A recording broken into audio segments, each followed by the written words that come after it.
Hello friends, ഇന്ന് നമുക്ക് ബോട്ടി എങ്ങനെ ഉണ്ടാക്കുന്നത് നോക്കിയാലോ. ബീഫിൻ്റെ ബോട്ടി കേട്ടോ. 3 കിലോളം ബോട്ടി ഇവിടെ കഴുകി വൃത്തിയാക്കി വെച്ചിട്ടുണ്ട്.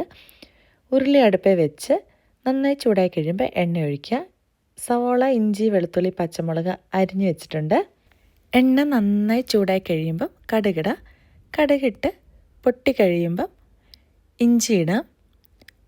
ഇഞ്ചി ഇട്ട് ഉടനെ തന്നെ വെളുത്തുള്ളി ഇടാം.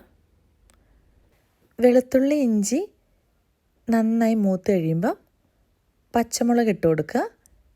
ഇത് മൂന്നും കൂടെ നല്ലോണം വഴറ്റുക. ഇത് നന്നായി വഴറ്റി കഴിയുമ്പോൾ സവോള ഇടാം. ഇതൊന്ന് ഇളക്കി കൊടുക്കുക. നല്ലോണം തീ കത്തുന്നുണ്ട്. ഞങ്ങൾ നാട്ടിൽ ലീവിന് പോകുമ്പോഴേ ഞങ്ങളുടെ കസിൻസൊക്കെ വീട്ടിലോട്ട് വരുവേ. അപ്പോൾ എല്ലാവരും കൂടെ ഒത്തുകൂടുമ്പം ഞങ്ങൾ പുറത്തൊക്കെ ഇരുന്ന് ഫുഡ് ഉണ്ടാക്കി. അത് വല്ലാത്തൊരു രസം തന്നെയാണ്. മമ്മി ചിപ്സ് ഉണ്ടാക്കുന്നു, ചേച്ചി അവൽ വിളയിക്കുന്നു, പിന്നെ അങ്ങോട്ടും ഇങ്ങോട്ടും വർത്താനമൊക്കെ പറഞ്ഞ് എന്തൊരു സന്തോഷമല്ലേ. ഇളക്കി കൊടുക്കുക. നന്നായി മൂത്തു. ഇപ്പം കരിയാപ്പില ഇട്ടിട്ടുണ്ട്. നമുക്ക് പൊടികൾ ചേർത്ത് കൊടുക്കാം. കുറച്ച് കല്ലുപ്പിടുന്നുണ്ട് ഇതിനകത്തോട്ട്. ആദ്യം ഇടുന്നത് മഞ്ഞൾപ്പൊടി, മുളക് പൊടി ഇട്ട് കഴിഞ്ഞ് മല്ലിപ്പൊടി ഇടാം. മല്ലിപ്പൊടി ഇട്ട് എല്ലാം കൂടെ നന്നായിട്ട് ഇളക്കി നല്ലോണം മൂത്ത് കഴിയുമ്പം നമ്മുടെ കഴുകി വാരി വെച്ച് നല്ല ചൂട് വെള്ളത്തിലാട്ടോ കഴുകി വെച്ചത്. മഞ്ഞൾപ്പൊടി ഇട്ട് കഴുകി വെച്ച് നമ്മുടെ ബോട്ടി കുറേശ്ശെയായിട്ട് നമുക്ക് ഈ മസാലക്കൂട്ടിനകത്തോട്ട് ഇട്ട് കൊടുക്കാം.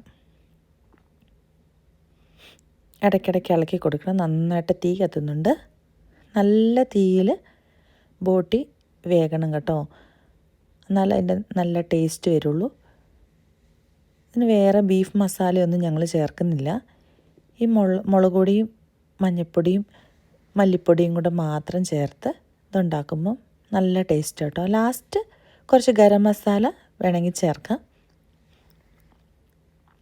നല്ല തീയിലിരുന്ന് ഇങ്ങനെ വെന്ത് കഴിയുമ്പം നല്ല ടേസ്റ്റ് കേട്ടോ.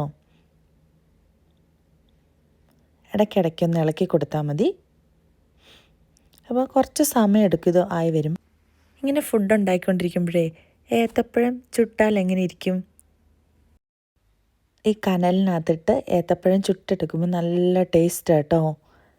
നമ്മൾ പുഴുങ്ങുന്നതിനേക്കാൾ നല്ല ടേസ്റ്റ്. നോക്കി ഇതിൻ്റെ കളറൊക്കെ കണ്ടോ? എന്നെ ഒരു ടേസ്റ്റായിരുന്നു ഇത് കഴിക്കാൻ.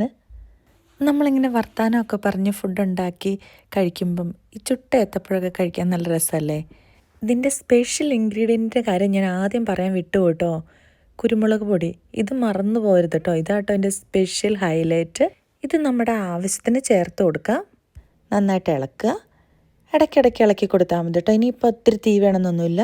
ചെറിയ തീയിലിരുന്ന് ഇപ്പോൾ ഏകദേശം വേവായി. തേങ്ങാക്കൊത്ത് ഞങ്ങൾ ഇതിനകത്തിട്ടിട്ടുണ്ട്. വെള്ളം പറ്റി നന്നായിട്ട് വെള്ളം പറ്റി. ഇടയ്ക്കൊന്ന് ഇളക്കി കൊടുക്കുക.